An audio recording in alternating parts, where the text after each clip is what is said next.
ভাই মধু মধু, এই মধু সেই মধু নয় ভাই। আমি আপনাদের যে মধুর কথা বলতেছি সেই মধু নিয়ে নামতেছেন আমার এক বড় ভাই। তা আপনারা দেখুন, এটি হচ্ছে সেই তালের রস, যে গ্রাম অঞ্চলের অনেক মানুষ এটিকে খুব ভালোবাসেন এবং প্রচুর প্রচুর পরিমাণে এটি খাওয়ার জন্য ছটফট করেন।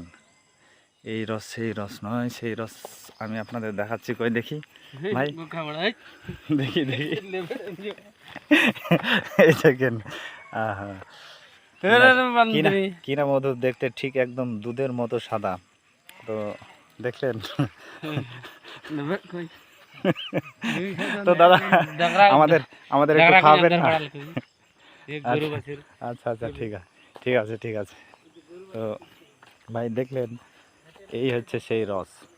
আসলে এই গ্রাম অঞ্চলের মানুষ এই রসটিকে অত্যন্ত ভালোবাসে, কারণ এরা সন্ধ্যার সময় 2-1 গ্লাস খাইলে এটি শরীরের ক্লান্ত দূর করে। আর এটা অত্যন্ত প্রোটিন, এটা যদি টনিক হিসাবে খাওয়া যায় তো খুবই ভালো। তো ধন্যবাদ ভাই, অনেক কথা বললাম, অনেক কিছুই দেখালাম, মনে কিছু নেবেন না।